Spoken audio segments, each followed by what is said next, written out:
After the presentation for individual questions. So we do ask that you please respect the speakers and give everyone a chance to listen to the presentation. We are really excited to be here today to share more specifics on a dream we've been working on for more than 2 years. It all started with a need. Our Rotary Club was told by countless community members over the years about the need for more playfields in Kitsap, the need for more equitable access to active recreation for all residents.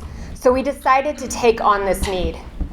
We discovered that by teaming with others, it was possible to present to you a world-class health, recreation, and sports center, a vision that would fill so many of the unmet needs in North Kitsap, from active recreation to childcare, from healthcare to housing, and much more. Tonight, we will share this vision with you, the layout of this project, the fields and courts for a wide range of sports, a Frisbee golf course, a community garden, a dog park, over 200 acres of open space connected to the existing Heritage Park through trails and wildlife corridors, ADA accessible housing, and at the centerpiece of it all, a YMCA, all in a central location. We will also show how this campus addresses the unmet needs of North Kitsap and the very things Kitsap County wants in its recently revised comprehensive plan.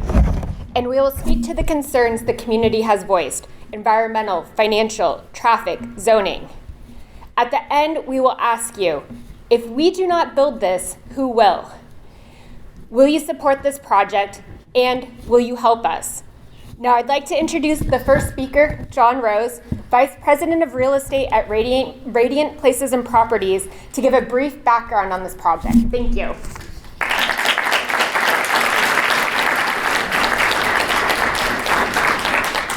Good evening.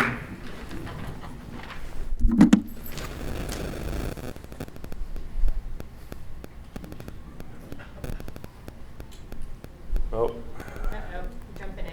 I'm directionally challenged. Okay, so we're going to do some background, and we're going to do some kind of boring technical stuff and zoning things. It's going to be a little wonky. We're going to get to the site plan at the end, but it's important to understand the framework under which the project's getting proposed. And that framework is the rules and regulations of Kitsap County and the rules and regulations that drive and control growth in the state of Washington. So then we'll bring up the why. The Rotary will talk about the sports and recreation. I'm going to talk about a concept that we have for a new rural community. And finally, we will get to the site plan at the end. North Kitsap United is a collaboration between our company Radiant, Rotary, and the YMCA. Radiant has had a long relationship with the YMCA. Actually, it was with Pope Resources. I used to be with Pope. Pope got bought by Radiant, and I've been working with the YMCA since about 2005. And I've seen what they do for communities. And it has been a dream of mine for 25 years to be able to bring them to this community in this location. The Rotary effort, they've been looking for 7 years for a place for fields. I was at a meeting with Clint Boxman, and he articulated to the community they want to take on sports and fields.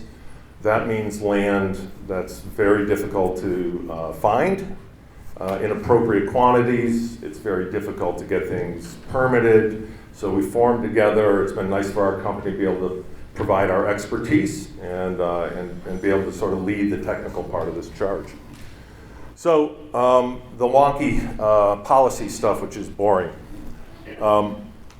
We have requested from Kitsap County a rezone, and it's to go from rural wooded to rural residential. Rural wooded, the density is 1 home for every 20 acres. We're asking to go from 1 home to 5 acres. That's the most common zoning in North Kitsap. In fact, rural residential is the most common rural zoning in all of Kitsap. It's not an unusual request. We're not going to build 5-acre lots, though. We're going to shrink the lot sizes way down.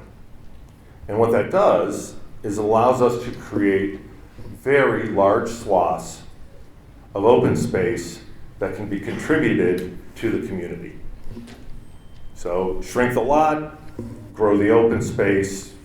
It is our chance to create and leave behind something for all of us where we all benefit. So this was the goal we set out quietly, believe it or not, a year ago with our design team. The goal was find a way to do this new rural community using only 25% of our land. And for the other 75%, let's fill it with uses that the community needs. And the theme of this program tonight is addressing unmet needs. And you're going to hear lots about research on what the needs are, our research that we perform to prove there are unmet needs, and a lot of that land is going to be used just for that. I've been working in the county since 1995, and it's more than many people here. Every time I do one of these meetings, I'm speaking in front of new people. I'm speaking in front of people that weren't here when we started doing our projects, people that are new and don't have the background. And my background here goes back to 1995 and when the original comprehensive plans and zoning codes were actually adopted, because we participated in that. That location, right on Bond Road with a big, beautiful patch of Scotch broom, which is peaking, by the way. The hills are alive with the sound of Scotch broom. And so that's the location. It's a big property. It's not the only location, but that'll help you get oriented. The property itself is 400 acres. I don't like this thing. We are in the process and have been for the last 5 or 6 years of harvesting our last crop of trees. A lot of folks that are new to the area, and that may be some of you, might be under the impression that the trees there sprung out naturally and are part of a forest primeval. They are not. Every one of those Doug fir was planted by hand 40 years ago. And then the company, which they basically were tree farmers, took care of each one of those trees and took care of the roads and opened the lands up for you to use for 40 years, and we've been doing that for 150 years. So this is the 4th crop. Consider it to be corn or peas or something. It just takes a really long time before you get a harvest and you get an income. You will look on the critical areas maps. It'll show lots of streams because there's a computer that looks at topography, and if it thinks something looks like a stream, it labels it as a stream.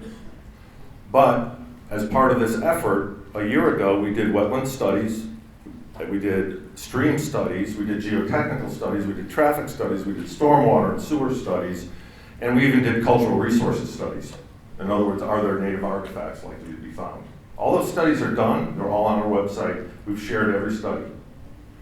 Every meeting we've had for 2 years, like this one, has been recorded and is on our website. So we are accountable to every single word that comes out of this mouth.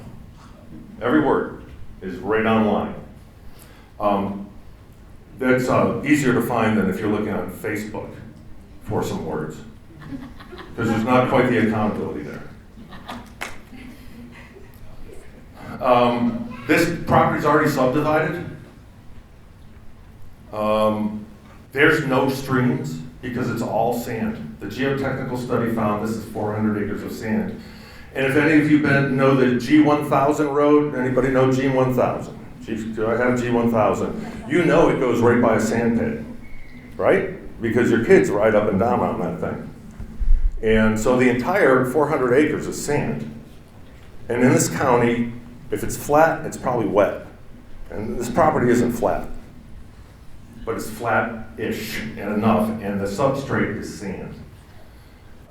It's already subdivided. We're removing our last harvest of trees, and the directive I've gotten from the company is do something with it, find a business plan, or get rid of it. So those are our choices. Put it on the market, or do something interesting. But you, John, you have to find a business plan. We aren't a parks organization. We aren't a feel-good organization. We're in a business that's very difficult and has lots of risks, and you just don't own land so that you can own it. Owning land is a responsibility and it's a burden. So it's do something or move it down the road. So this is it. Up towards the top is where G1000 is. On the bottom here, you can see Stottlemyre.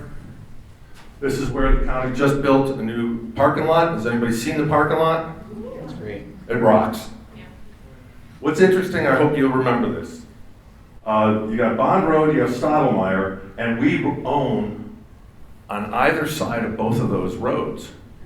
It's a unique and fantastic condition because it means we control almost all the frontage against this property. So it's ready to go. It's ready for a sale, or are we going to see if we can do something together that's better? So the rezone and getting to the project is a two-step process. The first is the process is going through the comp plan. It's under review. A decision is not required by the state until the end of the year. If you get through that, then you have the chance to apply for a project. And the project, the rezone was about this much of an application. It was about an eighth of an inch of paper. A project application, if it actually is on paper, will probably fill boxes. Okay, and it will go through a way more extensive environmental review. This is not the last bite at the apple or the last chance to give us a poke in the nose. So, and that will take years. When you finally get under construction, you've got to raise money. And that's going to take years. This thing is not going to blossom overnight like a mushroom. This is going to be one field at a time, fundraising. But the main thing is, through the next years of growth, and Kitsap County is saying we're going to go from 277,000, and we're going to go up to almost 350,000. The point is, people are coming, get the land while it's still available, and you have it forever. And it will be designated for your use for the things we're talking about, and it's there forever, no matter what amount of growth comes. We already did this together, and that was with the Heritage Park System. So, wonky policy stuff, rural wooded. It was set up back in the day in 1998 to encourage tree farming. Preservation of forest uses and ag activities, discourage activities detrimental to the maintenance of timber production. Kitsap County is not a place for doing timber production. It is not welcome here. It is protested here. We had protesters out 2 weeks ago. Okay, it is time, the industry has moved on. So what we're proposing is rural residential, consistent with rural character. That has been adjudicated in courts. The zone we're going for is completely approvable under the Growth Management Act, and it's completely approvable under the county comp plan and their policies. But the GMA, the Growth Management Act, did not say, once we set zoning, that's it. That's not how it's set up. That's not how comp plans are set up. They are set up to change as conditions change over time. Well, conditions have changed here since I moved in 1995. When I moved here in 95, a sawmill existed. People worked in the woods still. The sawmill's gone, woods jobs are gone, Scotch broom processing is huge, it's the next thing. But the reality is, nobody's going to buy that and grow trees. So why now? Pope announced in 2007 we were going to exit from Kitsap, from North Kitsap. It's not tree farming country. Will we be able to, if we plant a tree today, water it for 40 years, clean up the garbage at the entrances, at our gates, if we respond to phone calls and emergencies or fires, if we go to all that in 40 years, is it even going to be legal in Kitsap County to cut those trees? It's not going in that, it's going in another direction. We're not confident to spend 40 years and then be told, sorry, you should have done corn.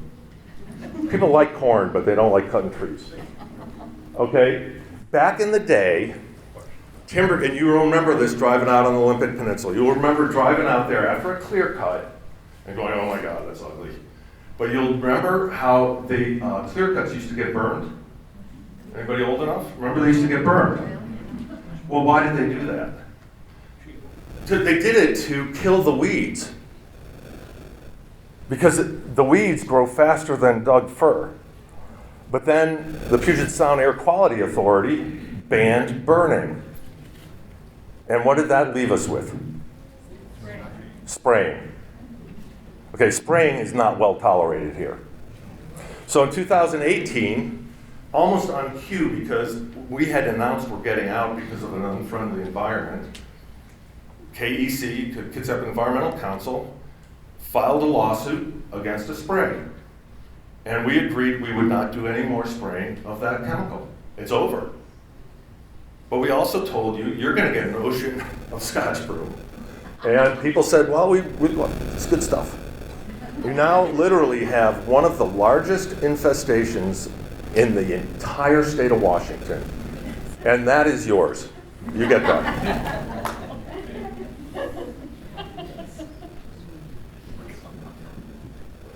There's another environmental organization called 10,000 Years Institute, and they are set up to fight invasive species.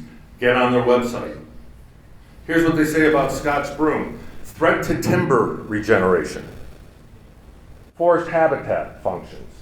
Outcompetes plant species. Alters water availability. Drops chemicals, allopathic chemicals. I don't know what they are, but they sound really bad. Slightly toxic to grazers. And replaces plants that our native pollinators use. It is a disaster of a plant. The point here is not to rail on about Scotch broom. The point is, this isn't a tree farm, so what's it going to be next? And we got to find some use for that.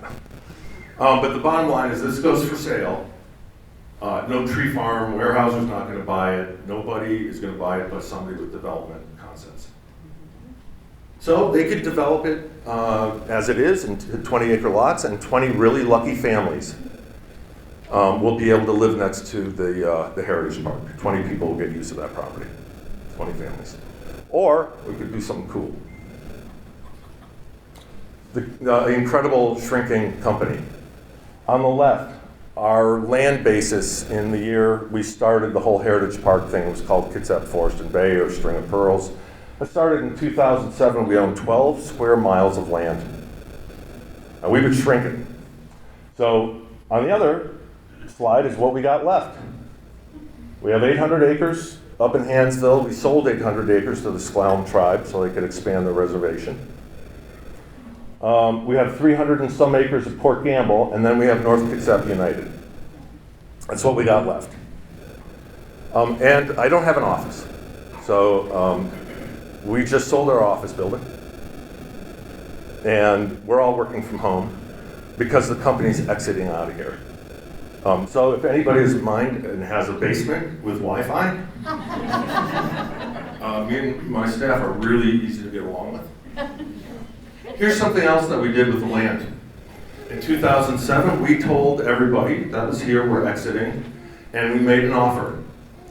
Do you want us to just sell it? We can get out of here in a year. Or do you want to work together and do something amazing together, and the company can leave behind a legacy for everybody forever? That officially ended in December of this year. On December 30th, Great Peninsula Conservancy closed on 400 acres called The Divide, and that finished our big Kitsap Forest and Bay. It took us 18 years working together to do that, and look what you got.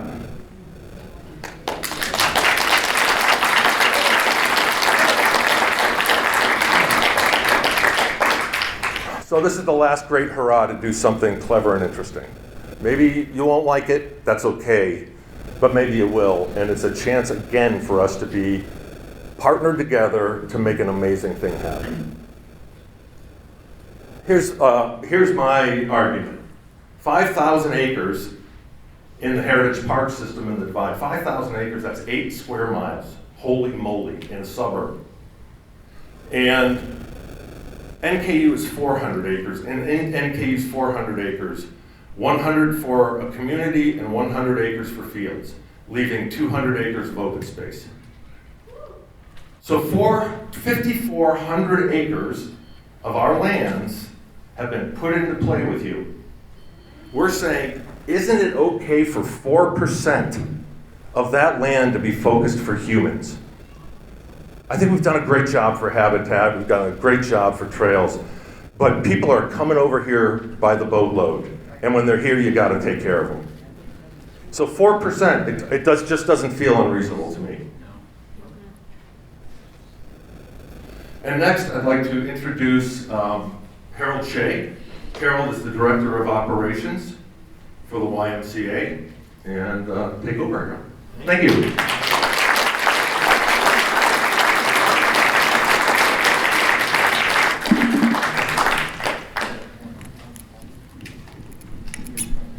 All right, I'm going to use this, John, because I use my hands too much. My name is Harold Shea. I'm excited to be here tonight. There's so many people here. This is fantastic. You're going to learn about the why. All right. So one of the things that you will hear me say tonight is a few different words over and over again. One of them is going to be community. So one of the things about the YMCA is when we come into your neighborhoods, we build community. The YMCA is a community hub. The YMCA is where a lot of people go to socialize with their neighbors, to meet people. They do this. So what I wanted to do is start off and show you some photos, but throughout my PowerPoint presentation, you will see a lot of photos. And I'm going to share about some, and please, if you have questions, ask me or ask the nice people in the back that are YMCA that'll tell you all about it. Matter of fact, before I go any further, there's a free pass for you and your family members, your friends, to go visit the Silverdale YMCA and see what a YMCA is like. So that's available for all of you. So that guest fee is waived.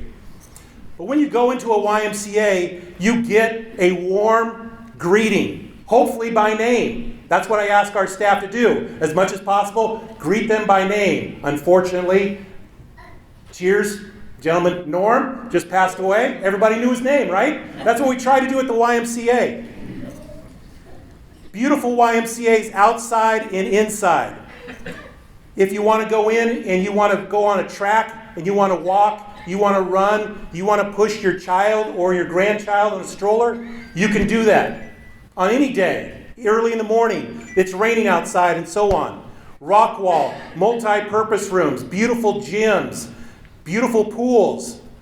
But that's where we build community, is in those multi-purpose rooms with the classes that we offer. With Teresa's water exercise class, if anybody takes that, which averages about 60 people in it, they have potlucks all the time. It builds community. Those are the things that we do at the YMCA and what a YMCA in your community can mean. One of the things that I wanted to share is, first of all, if you don't know me, I worked for the Boys and Girls Club for 15 years, where we're the positive place for kids aged 6 to 18. Fantastic organization. Now I've been with the YMCA for 17 years. where we could have 4 generations under one roof. We truly are for all. And that's what you're going to hear throughout. So one of the things you're going to hear also is about programs you had no idea about. I guarantee it. But one of the things that I love to say is that our YMCAs are beautiful. And that we are a nonprofit. And so what does that mean? How do we do that? Every dollar we raise goes right back to the community. Whether that's through staffing, whether through program supplies, whether through the buildings that we have, or saving up and getting a new building. Those are the things that we do for the community. We have annual fundraising that raises about $3 million that goes right back into the community. As I said, our programs go well beyond. You might have learned to swim at the Y. How many of you learned to swim at a Y? Excellent. You still have a chance. Okay. The basketball was invented at the Y. We're known as a swimming gym, but we're so much more. But I do love these photos. Favorite photo of basketball when I started as a sports director. You can see the water exercise class or the yoga studio. $3.7 million last year were given out in the YMCAs of Pierce and Kitsap counties to over 15,500. So I hear people say, the YMCA costs money. It does. But if you can't afford it, we open our doors like we did for those 15,500 plus and much more that you're going to hear about. 1,000, this is what I'm really proud of, 1,562 foster children came to the YMCA for absolutely free.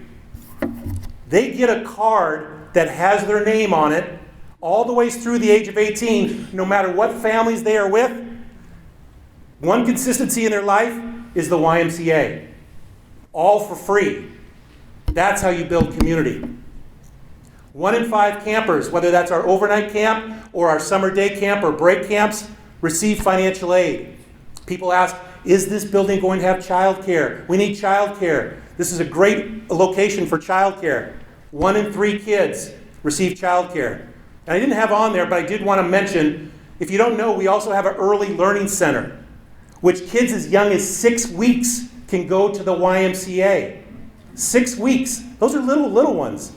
But, and they're so cute. But just imagine being able to have that so you could go back to work if you're a single parent and know that the YMCA is there to help you. I love these photos, by the way, again. So what are some of the benefits of the YMCA outside of our membership? So all the things that we do, and I could take up the hour and a half, by the way, and tell you everything about the Y. But here's some things we do that are unique to communities. When the community asks and has a need, the YMCA answers. Our late night program is absolutely free for teens. So this is from the Silverdale YMCA. The last 12 weeks, they are averaging over 200 kids. On Friday, they had 262 kids. You do not have to you don't have to live in Silverdale. You don't have to have a Y membership. You can have your grandchildren in town and go to the YMCA for free on a Friday night. Kitsap Mall loves the Silverdale Y because the kids are there at the YMCA having a great time. The parents love it, the kids love it, rather than hanging out at the mall. But absolutely free. Safety around water. In our different communities, the school districts bus kids to the YMCA, so all second graders in one school district, all third graders in another school district, go to the YMCA and learn to swim. We have a lot of water. Also, this includes adaptive fitness programs for kids. They get bused to the Y for free. The Live Strong program. Some of you might know about this program. It's for a survivor of cancer. Whatever stage you are in, you can go to the YMCA, and it's a 12-week program, and it's not only a support group, but they work on strength and balance and much more, but it's free for you, and if you have a caregiver, because my parents right now cannot drive, a caregiver could be able to drive them, and they get a 12-week membership at the Y for free. Okay? How fantastic is that? Free access at times of need. So you know what our extreme heat was like during the summer. I don't have an air conditioner. It's hot. Okay? And people could come to the YMCA because the community asked, hey, is that a place that we can go to? We open it up, we waive the fee. You could come in, and it wasn't just a cooling station. You could come in and go in the pool. You could go and lift weights. You could go and take all the classes. And also a warming center. So when there's a time of need, the YMCA is there. That's how you build community. Here's some things, I always love saying this, and my staff that are back there know I always have stories. Okay? Whenever I give a tour, every time I give a tour, and I've given you the tour, you know you said this to me. I had no idea. I had no idea the YMCA did that. Diabetes prevention. If you have diabetes, you know how important A1C is. The participants showed a significant decrease in A1C that took that program. That's at the YMCA. Enhanced fitness. Typically for active older adults, but this could be for anybody, focuses on reducing fall risk. Now, I want to define this. When it says 25% decrease in feelings of isolation, I am going to use my parents as this example. So my dad broke his second hip a month after he broke his other hip and his femur. My dad does not want to go outside, but to my parents, church is a big part of their community. Well, my dad went and took the fall risk and started to feel comfortable. Now he wasn't feeling isolated. Now he could go back to his community on Sunday and go to church, or go to the YMCA, or go to the grocery store and do those things and go out and meet his neighbors because he took that program. Actively changing together, we call it ACT, childhood obesity, 27% increase in confidence in making healthier food choices. You might say, don't their parents make the food or meals? When they are at school and they have that opportunity to go to that vending machine and they are making healthier choices, that's what that's about. We have people that come to us and say, we've got a big community that has Parkinson's. Can you do things? Absolutely. Look it up. Pedaling for Parkinson's and Rock Steady Boxing are phenomenal. But not only do I want to share this, but the providers, the healthcare providers, the doctors give referrals to their clients to go to the YMCA to take these programs, and the insurance company pays for those. Not all, but some. So don't quote me on that, okay? I'm looking at the video right now. Not all, okay? But we have those programs.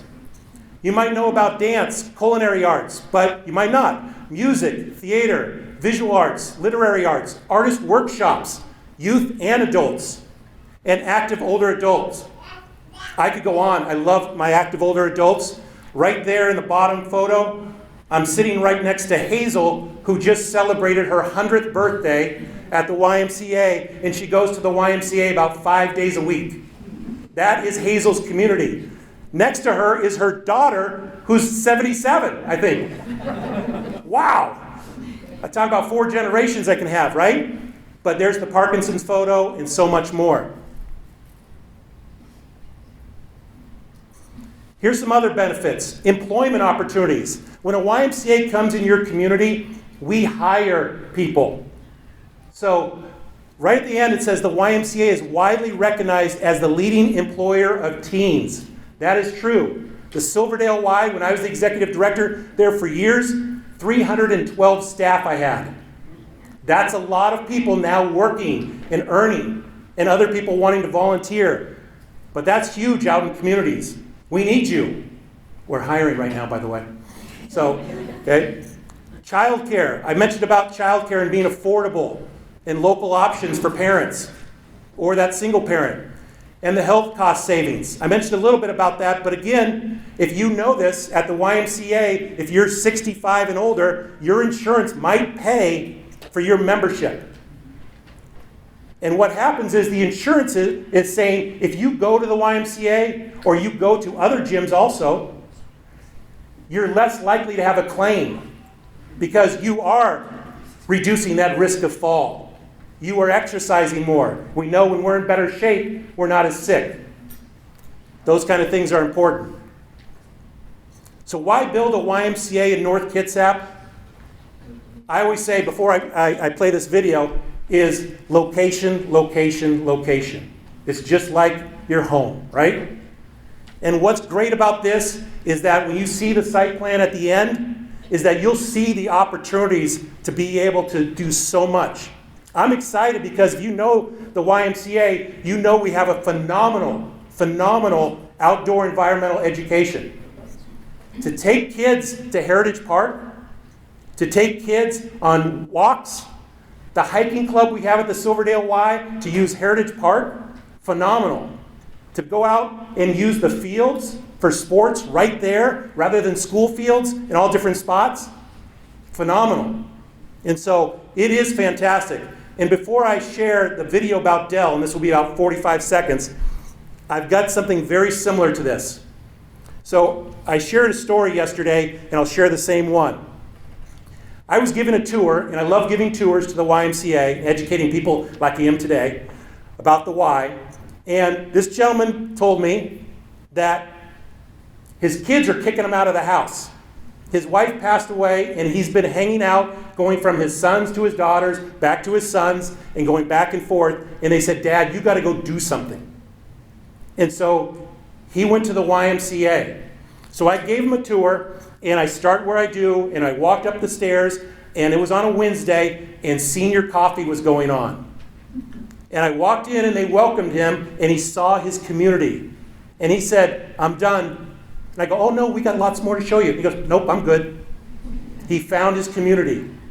He found his community, and that's what it's all about. So I'm going to play this, and you're going to hear a similar story.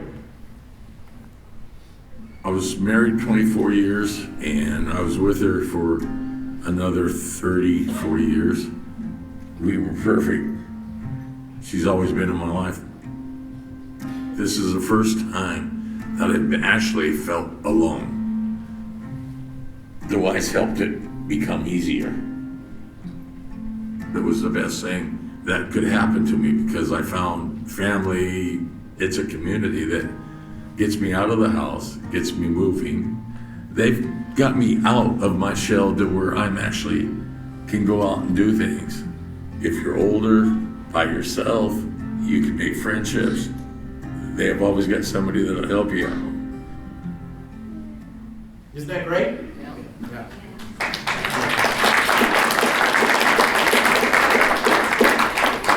So if you were at the public meetings in 2023, 2024, at the last one, I presented this whole market study that we did that was from 2016 and again in 2023. But rather than go over all that, I wanted to share some highlights. And so, how likely would you be to use the YMCA? Of those surveyed, 81% said somewhat likely or very likely. How convenient is this location in North Kingston? 74% said convenient or very convenient. How many North Kitsap residents are already members of the YMCA in Silverdale? 2,755 of you. Some of you right here are probably, I see people shaking their head, are members there, and now you might be very close to home. Projected residents, an additional 12,000 plus. Your neighbors, your friends, the people that you see while shopping or at church or other things are going to be in possibly one building, doing things together, building community. 65% were interested in a pool. Absolutely. Absolutely. We love our pool. 42% were interested in childcare. This 43%. This is fantastic location to be able to quickly, as you're commuting, whether you're going to Seattle or Edmonds or going to other parts, to quickly drop off your child and go to the YMCA and then pick up after work. This is my favorite. Interested in pickleball in 2016, the study? No one. Like what's pickleball? It was a few people. In 2023, it went up to 48%. What do you think that is today? Holy cow. I made this joke yesterday, and I got to share it again. But people came to me, and the pickleball players came to me and said, "Can we get more pickleball time in the gym?" And I said, "Is 7 days a week not enough?" And they said no. They wanted more. I don't know how we do it, but they wanted more. More pickleball.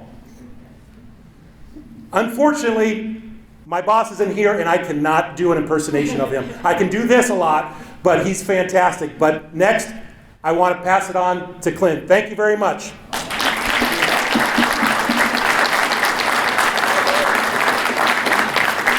Thank you, Harold. Harold obviously addressed the healthcare needs. My job tonight is to address our youth, our family, sports, and active recreation needs. There has been a lot of chatter throughout the community. We have seen it, we have heard it, we have understood it, and we're still listening.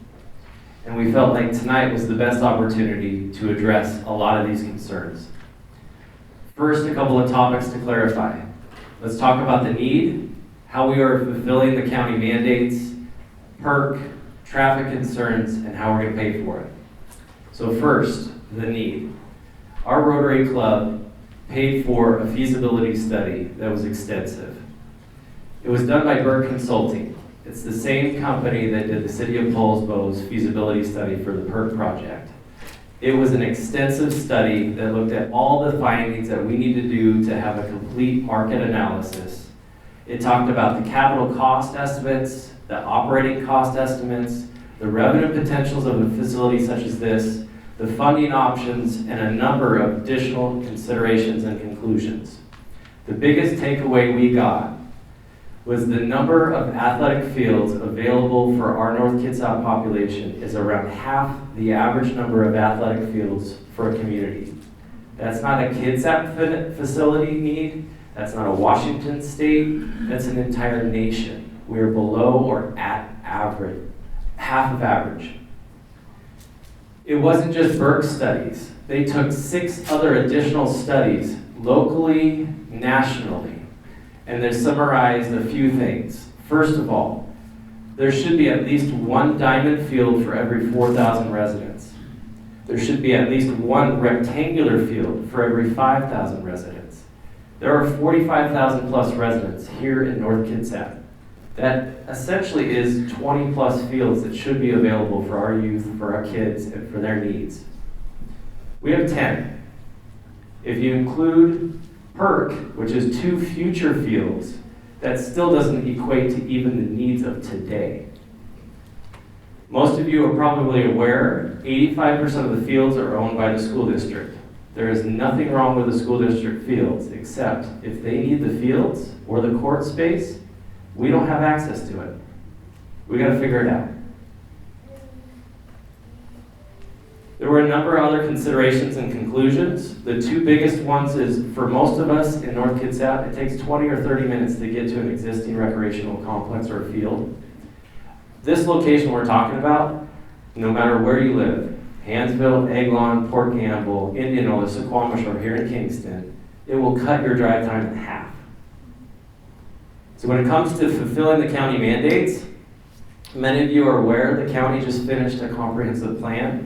It's a vision of the next 20 years. Within the plan, it talks about helping guide decisions on the services for the wide-ranging needs of critical programs.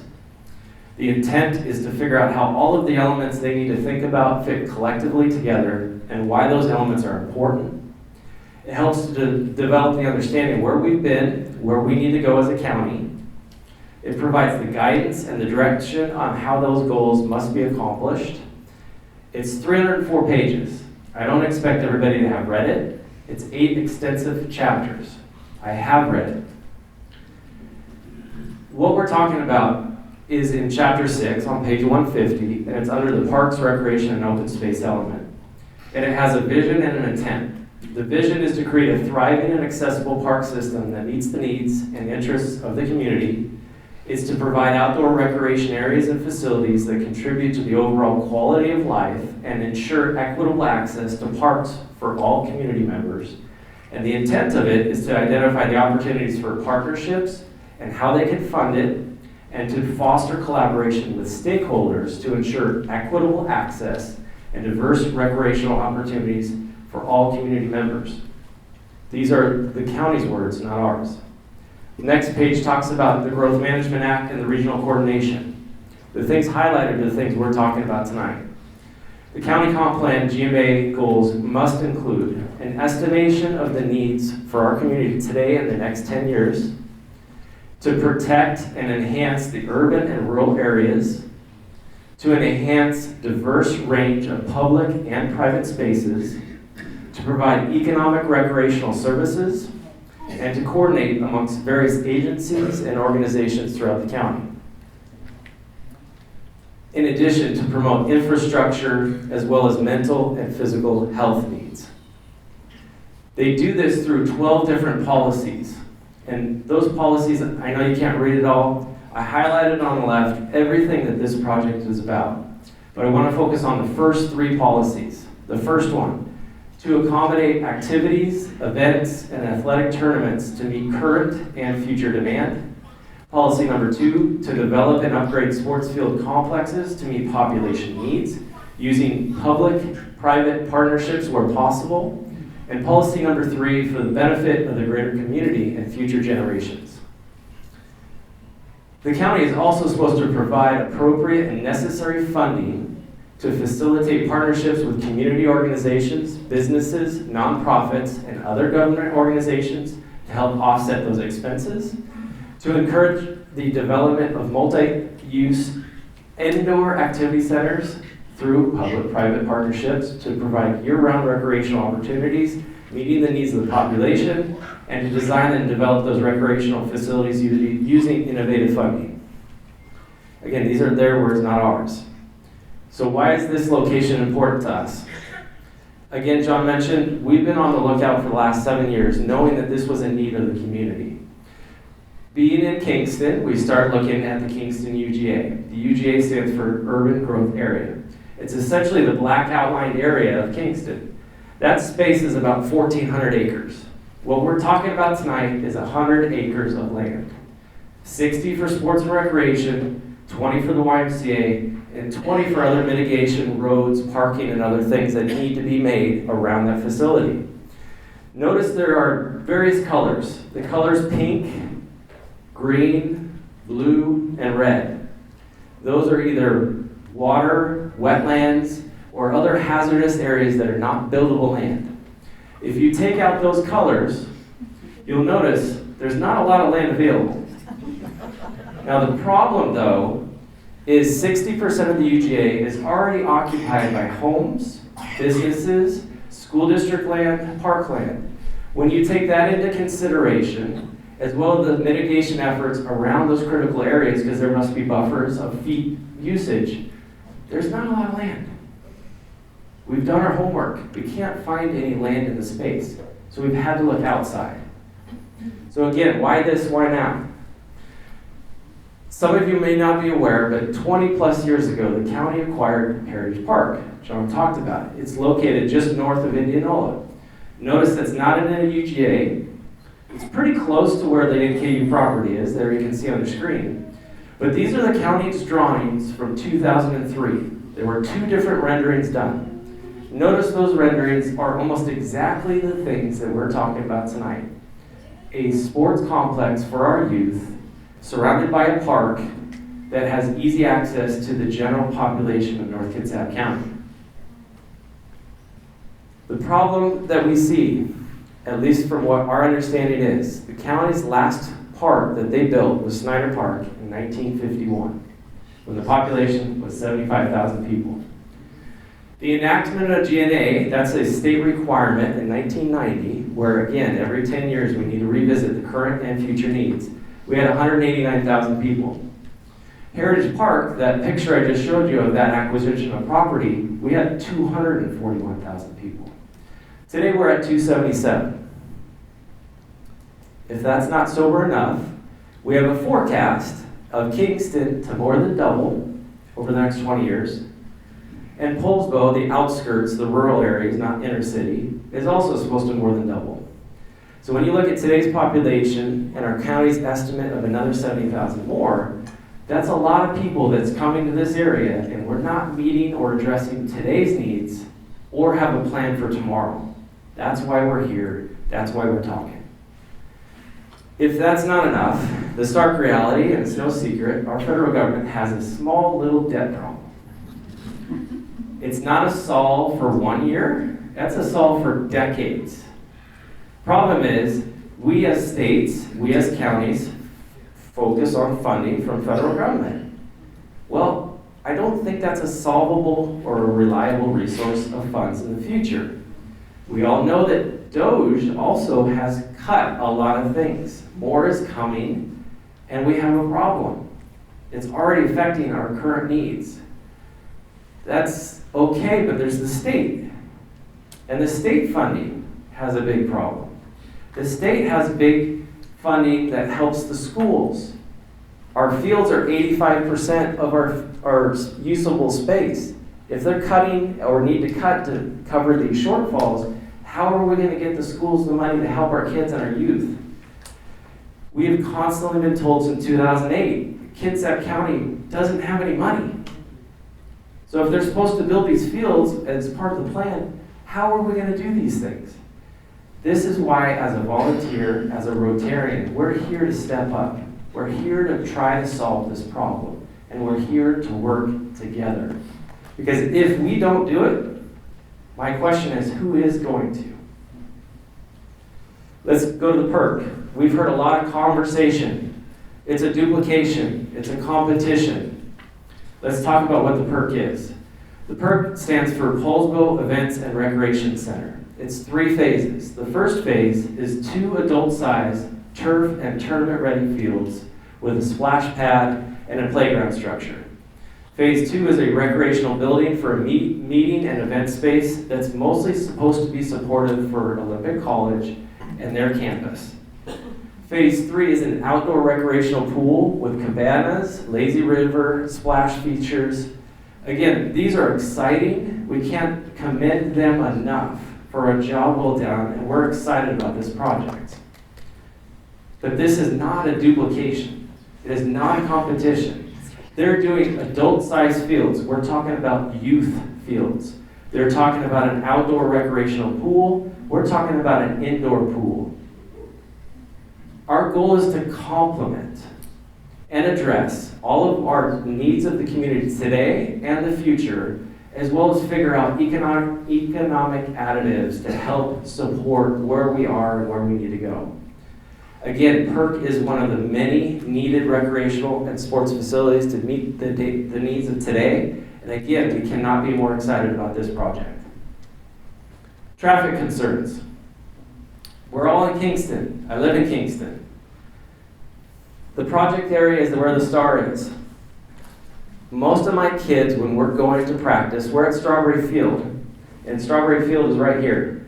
It's right next to Poulsbo Middle School. PERC is right here.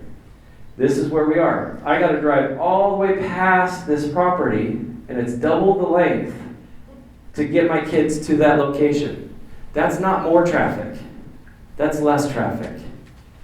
If that's not enough, depending on where you live, and again, PERC is right here on the left. The Strawberry Field is right here in the middle. Sorry, the acronyms on how they labeled it is getting me off. And the drive time to our area is here on the right. No matter where you live, it's either equal to or half the drivability, and this is in normal, non-ferry conditions. Our location is essentially cutting your drive time in half. It's not adding more traffic. We're already on the road. Now, some of you don't have kids, so I want to take you through an exercise to think about the other benefits. I'm going to assume I'm one parent, I have one kid that's playing one sport in one season. For those of you that don't know, each season is about 8 to 12 weeks. There's 2 practices a week, and there's generally around 8 games a season. If I'm comparing just Strawberry Field to our location, the average miles saved on drive time for me as one parent for one kid for one season and one sport is 5 to 10 miles one way, and an entire season that's 240 to 720 miles on the road. That's about 10 to 15 minutes per trip, or essentially 12 to 18 hours of family time I've saved not driving on the road. If I quantify that for a dollar figure, at $4 a gallon gas, which everybody would pay for right now, right? But I used a smaller number just to extrapolate. 15 to 18 miles per gallon, that's $64 to $192. One parent, one kid, one sport, one season. If that's not enough, again, my example is exactly that. Well, what if I have more than one kid? My son has played in 2 sports in 1 season. My wife and I do a divide and conquer almost every night of the week. She's going one way with one kid, I'm going one way on another kid. You know how we feel. We're lucky. We're lucky.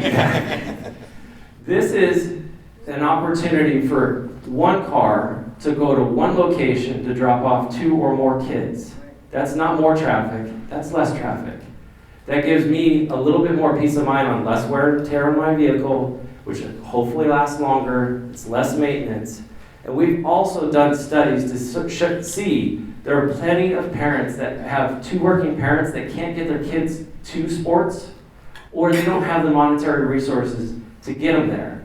This is an opportunity to get a kid that's sitting at home to participate. For those of you that are environmentally friendly, that's less greenhouse gases emitted. That's less gas that I'm consuming. That's a huge benefit to our community. And more importantly, sorry it doesn't show on the bottom, it's too much. County benefits, that's less wear and tear on the road because I'm taking less time on the Bond Road, and that's less maintenance, hopefully, that they save as a benefit, and we're getting ahead of the future traffic. Bond Road's already a mess, is that fair to say? We're not gonna add more to it. We're already here. We have a problem. This is a solve. So how are we gonna pay for it? Again, we've done an extensive study on this. It's a daunting number, I get it. This is not cheap. We're not afraid of it. The number, 44 million to 88 million. But the range has a varying range because of a lot of factors that we don't know yet. Is it turf versus grass? How many fields are we really building? What's the infrastructure costs and complexities? What's the permitting costs that we're worried about? What are the mitigation costs that we got to consider? The biggest factor of all is how long is it going to take before it gets started? Because the longer we wait, the more expensive this project gets. We have a plan because we as Rotarians have done this many times before. We're going to fundraise and we're going to partner. The first partnership and the first step is land. We have a plan. Just need to transfer the land.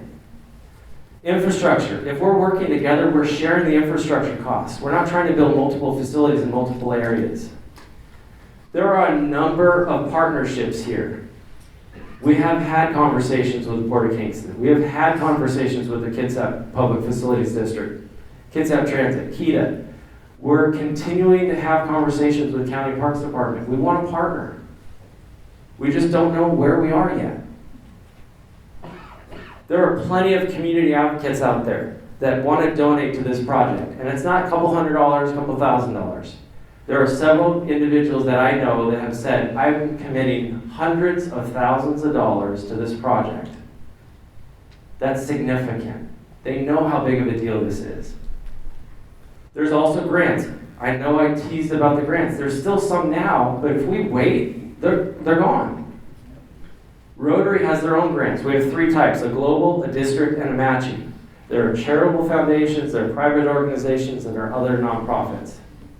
Speaking of which, this project has gained national recognition, all the way from Baltimore, Maryland. There's a small little company called Cal Ripken Senior Foundation. They have reached out to us and want to partner. They are so incredibly excited about the vision of what we have and want to be a part of it. This is what they do. They've done 125 projects all over the country, and they're begging and looking for more. And we sincerely hope North Kitsap is that one. This project reminds me so much of this facility. I was on the board, how we started, we had the same concerns. People said, oh, it's too much traffic. It's going to tax me out of my house. We don't need it. We got plenty of stuff. But guess what? Here we are. And now everybody seems to call it a crown jewel. And I smile because I know how hard it was starting, how hard it was to get to the final finish line, and how satisfying it is to see the smiles on people's faces every single day that use this place. It feels the same way, and I'm confident It's going to be the exact same way when this gets done.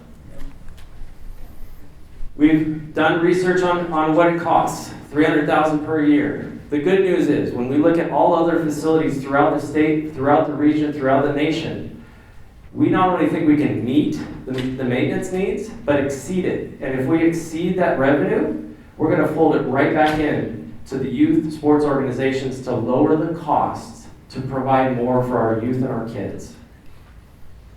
So no matter what it takes to partner, fundraise for all the things, the hardest part is getting the land going.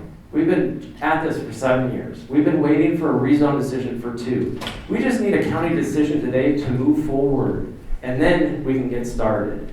But we can't help but be more excited about the opportunity and where we are and what's going to happen as a result of this.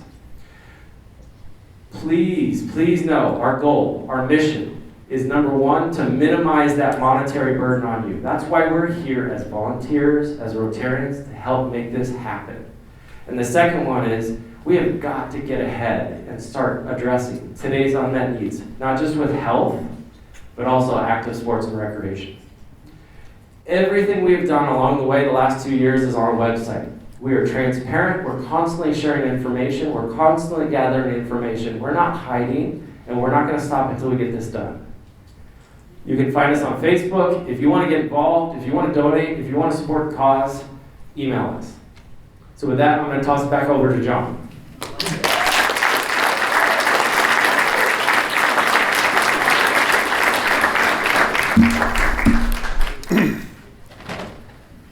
Public partnerships, it's the only way. Nobody can do all this on their own. The whole Heritage Park system, I certainly didn't do it on my own. We were part of it, but Commissioner Gelder, both tribes, Visit Kitsap, North Kitsap Trails Association, Rotary clubs. Commissioner Rolfes, when she was in Olympia, helped find the funding. So it's hard to do it on our own, to do anything on your own. And in these days, when the money is drying up, the communities that thrive are going to be the ones that pull up their pants, tie their shoes, and get it done themselves and take charge and don't wait for somebody else to do it for you. So that's the power of partnerships. I also wanted to point out that we've got a lot of questions. Well, how's this going to work? Who's going to run it? Who's going to operate it? The YMCA has volunteered to be the operator of the whole facility.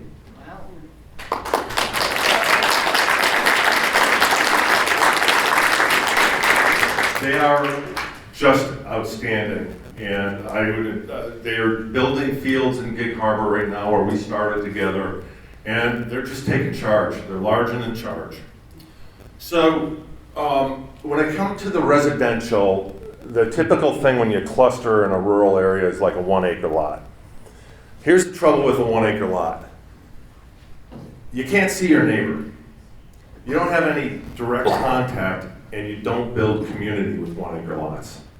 You just don't. It's neither here nor there. And we were stumped for a while, and I just needed some inspiration. And I also needed inspiration for what is it this world needs housing. This world needs all kinds of housing. Every kind of housing is in short supply. But part of my inspiration came from my family. We have a neuromuscular disease that runs in our family. And 3 people in my family have this incredibly rare disease. And it slowly eats away at your nerve and your nerve lines and the coating on them. And by the time you are in your 40s and heading to 50, you head to a nursing home. There are perfectly good brains with wonderful people living in nursing homes with 80 and 90 years old. It's totally cruel. It's awful. And if you've been through it, that's the only way you know how this feels. My parents, who just passed away, that was a long trip together we took at the end. There is no housing for seniors. America is short of senior housing by 500,000 units. Where are you all going? Where are you going to go? You know what happens? People move out of their communities. That's what happens. My parents had to be in 2 different facilities. They were paying $18,000 a month at one point. Unmet needs, it's our theme. In District 1 in North Kitsap, 5,000 people have excessive mobility issues. There's about 1,900 units where you get a ramp and you can get in it.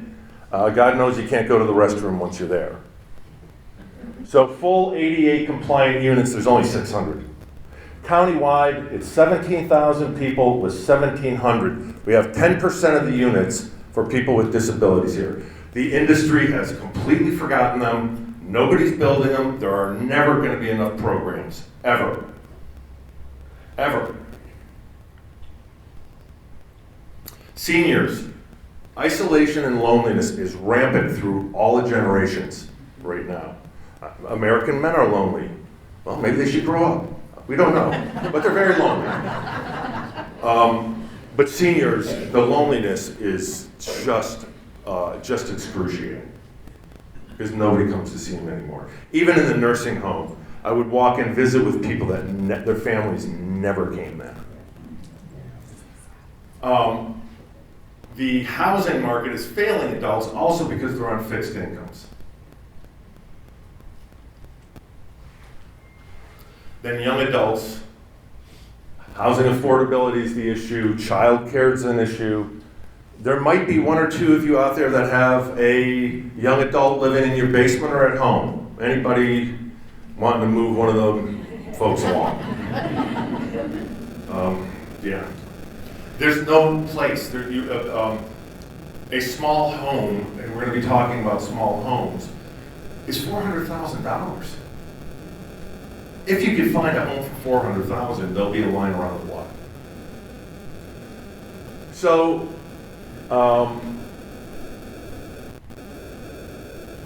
this is the concept. We're going to call it the Heritage Park Village for now. Mixed generations, because the generations all live separately.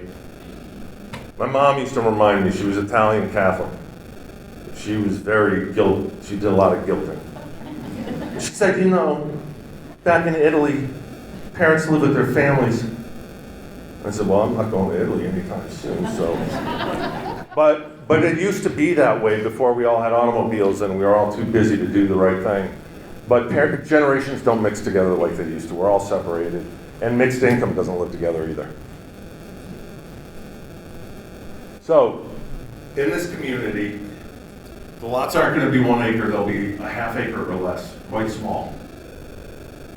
And up in the front of every lot, we were going to create on title that can never be removed, something called an accessory dwelling unit reserve area, an ADU. ADU is going to be the future of affordable housing. California's been on it for years already, and they have built 30,000 units in the last 5 years. In that reserve area, you can't build anything unless you're building an ADU. And if you build an ADU, it has to be on the first floor 100% ADA compliant. 100%, no choice. You gotta have first floor living, and you have to be ADA accessible from the threshold of your door to the bathtub to the bedroom. For 400 to 900 square foot homes. 900 square foot home today, if it's half finished with the finishes and appliances, that's gonna be a $400,000 home, and people can't afford it. So, the other problem with ADUs is people try to shove them in their backyard. Last week I talked to somebody, they spent $70,000 trying to get permits because they had so many studies to do. But with the project, as the road is being built, sewer and water will be stubbed out to the ADU. You don't have to build the ADU, but if you build anything there, you're going to build an ADA compliant ADU. And I think people will build these. And what we did is we put the ADUs together. So you can look across the street and actually possibly see a human. and a neighbor and feel less isolated. And they have their own little vibe because it's bumping into each other by accident that creates community.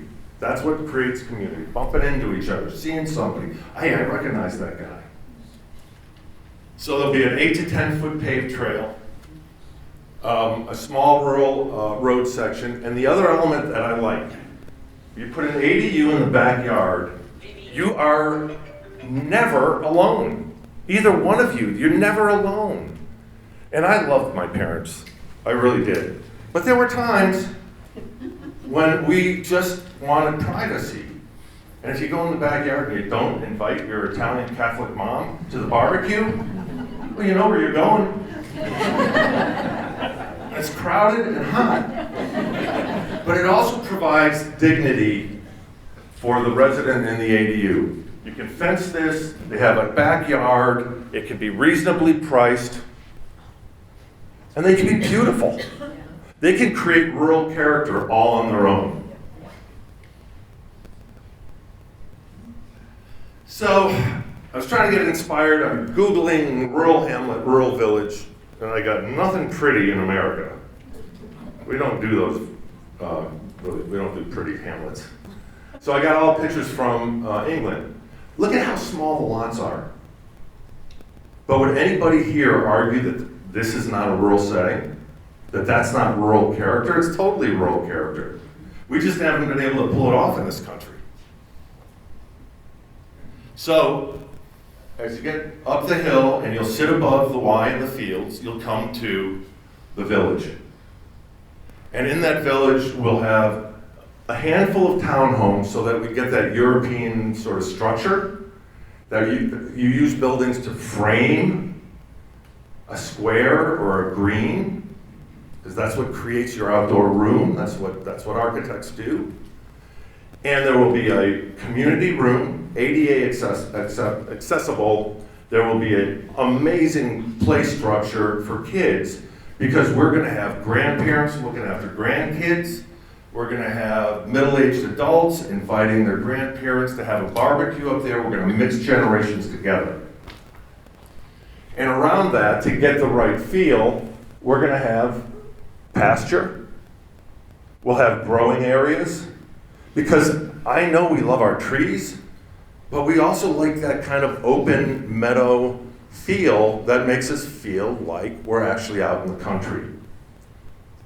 There's a real prominent high point there that's going to look down on another high point in the sports park. Lastly, that layout caught the attention of a friend of mine who is he has a company that develops co-housing. Is anybody familiar with co-housing? It's a really interesting concept. It's what happens is you don't pick your house in your neighborhood. You pick your friends and your neighbors, and as a group you go together and find a property. And then you hire a developer and you develop a co-housing neighborhood. So you get to pick the people that you're going to live with. And Alistair from the Township Group is looking to start a co-housing project in North Kitsap. If anybody is interested in that, please let me know, because I'll connect you. He wants to get one of those neighborhoods going here. We're going to do a little sidebar in Gamblewood. Is there anybody from Gamblewood here? Thank you for coming. It's a 58-year-old subdivision. It was established in '67 as 373 small lots, and they're on septic systems. Typical lot size is around 12,000 feet, as small as 10,000 feet. Their septic tanks and drain fields are 58 years old, and they have some history of beginning to fail. There's no room on a 10,000 square foot lot to put a replacement system, and there's 373 of them. Kitsap, we talked to Kitsap Public Health District. There's an acknowledged history that there's been failures in Gamble Bay. There has been E. coli detected in the past, not necessarily from here or from Gamblewood, but it ends up in the bay because everything ends up in the bay. Our company, Pope and Radiant, spent tens of millions of dollars cleaning up Gamble Bay. Tens of millions from the Pope and Talbot mill. It was mostly sawdust. We had to dredge 110,000 yards out. It cost tens of millions of dollars. When we finished, we opened the entire west side of the bay was open for the first time in decades to shellfish harvesting. We'd like the bay to stay open for shellfish harvesting, and protecting water quality is something we can help out with this project. Gamblewood's going to need options in the future. The best soils for drain fields are well-drained sand. NKU is 400 acres of well-drained sand. That's why there's no streams. The water never collects. So the idea is, what if, as we plan for waste treatment in NKU, we were thinking about Gamblewood and laying out reserve areas for someday for when Gamblewood needs another place to bring their effluent. And we are so close by. What if we ran a line and that line was paved and there was a place for kids to get from Gamblewood to NKU safely and easily without a car? That is totally doable. That is absolutely doable. I know a few folks in that pathway. We have years to make it happen, but holy moly, would that be great for a subdivision that has a ton of young families. I'm going to disorient you more than usual. We're just laid NKU on its side. Okay, so north is to the left. To the left is Port Gamble. You see Bond Road and Stottlemyre down there. Do you notice the number 1? Number 1 ties to a picture of a guardrail. I went out Sunday and I desecrated a guardrail with spray paint, so that when you drive by and see it, you'll know right where our property begins. And when you notice, going from north to south, it is totally treed. So I want you to notice that, and you'll also notice it also goes below grade. So when we talk about buffering and rural character, we got a big break from the land that we own on both sides of both those streets. And rural character has been raised many times as an issue. Do you know, anybody know the G1000 trail and derailed? Okay, later this year, in a prior agreement with the county, we are going to dedicate a 25-foot wide strip along G1000, and by the end of the year, you are going to own that road. Forever.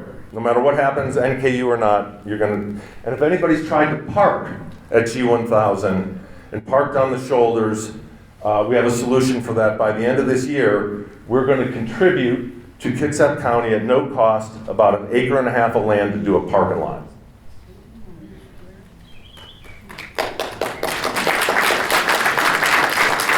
This could be the area for the Gamble Reserve.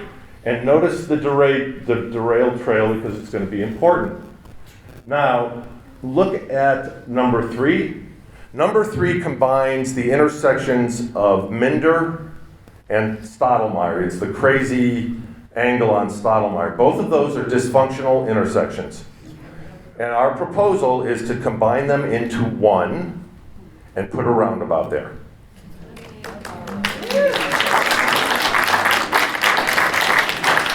Notice number 4, because this is the coolest thing on the plan. Number 4 takes the Sandra Olympics Trail up Stevens Euler Road, and then on our property at number 4, bring it up, and then do an overpass for wildlife and for the trail. That thing is a ribbon of death for deer. And people are building wildlife overpasses, we can do that too. Protecting rural character, I already talked about how Stottlemyre and that strip is already wooded. There's a small stretch after that where you can look, up into the fields of yellow. That can easily be burned and planted. People don't want to look at fields. I kind of think they look cool, but if you don't want to look at fields, that can be buffered as well. Then I want you to notice number 3. Number 3 is key. You know, everybody know the Rock? Yeah. Okay. The Rock sits on the side of a mountain. We've named it Mount Boxman. At the top, our staff had it cleared off. It is an amazing gazebo lookout area. But what's more important is the backside. Because we want to maintain rural character and we love the why, but we want to hide it from view. So putting it behind Mount Boxman, in the shadow really of Mount Boxman, will be Harold. By reading the topo, by paying attention to the lay of the land, we can do design here with overpasses, buffering, and maintaining many of the trails that are there.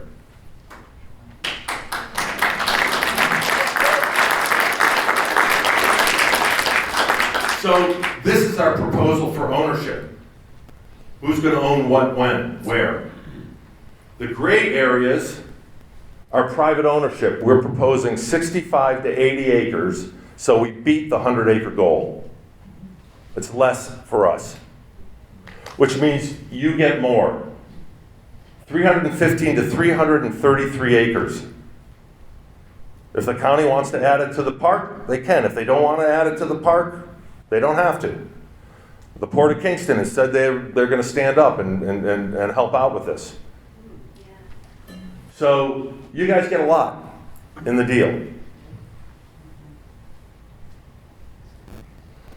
Notice, now there's a difference between the natural areas, the residential, and the active res. But at the end of the day, 200 to 225 acres, over half is going to be natural vegetation. Notice that there's no development north of the derailed trail. That is the line. That's our Mason-Dixon line. We kept our designers south of there because we said as you go north, it'll get wilder and wilder and wilder, and we will keep the development close to the highway.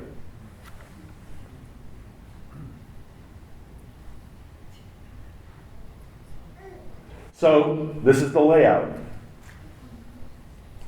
And it looks like it's a lot, but you have to look at the big picture. It's not. You end up with a lot of this project. And you come up, wind up the hill, you end up at the Heritage Village, and a place for this community to come together in 3 generations, and an amazing facility down below that'll take care of our seniors. And with that, I'm going to turn it back over to Clint.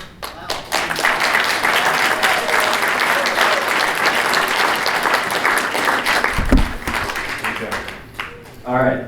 So as fast as you need. As fast as I need. All right, John talked about that we want to keep the trail. We want to keep the G2000 trail. We want to keep the G100 trail. We also want to extend trails and connect to do more. Notice our goal is to keep a natural area 18-hole Frisbee golf course. This would be a tree canopy. You wouldn't be able to know it's even there unless you got there. Next, we want to add a couple acres of a dog park, something that's fenced in that dogs can have a place to roam. Again, here's those trails. If you're a parent and want to drop off your kids and want to get active, there'll be trails that you can walk around and actually watch your kids participate in their sports and not have to drive home. John talked about the rock. Maybe this is Mount Boxman, maybe we'll call it John Rose Hill. We want a gazebo to outlook for picnic pavilion area to be able to enjoy the open space. This is an ADA accessible playground. This is a community garden. We're talking with the WSU Master Gardeners, Master Gardeners Club to be able to provide more educational resources, have a garden that they can cultivate and learn and do more, and then the food that they grow would be donated to our local food banks. Then there's sport court land, right next to the highway. Everybody loves the sound of pickleball. It's going to get confused with the noise of the highway to try to not bother the neighbors. Then there's the Y, and all of the amenities that they're going to have available to them and access for that. This is our vision, this is what we're thinking about, and this is a project we cannot help but get excited about and to share with the community. Everybody's going to get a handout of not only this project, so you can take a look at it, so you can tell us what you see, what you like, what you don't like, what else should we be considering and doing. There's also a nice resource from the county. Thank you, Christine, for this. And there's also a QR code that, if you'd like, with more information to directly get to our access. But the biggest thing is, for the last 10 years, as a parent, as a resident, as a coach, I can't help but get excited about this. And obviously, I hope you share that same excitement. And just to try to help understand how excited you are, rather than maybe a raise of hands, let's have people stand up. If you're a parent right now, if you're a kid right now, if you're a grandparent right now, carting those kids around, would you stand up for me real quick and stay standing for a second? Anybody excited about a dog park? Anybody excited about a frisbee park or sport courts for pickleball? How about for housing, ADA accessible housing? And last but not least, when it comes to healthcare, if you're excited about the YMCA, would you please stand up?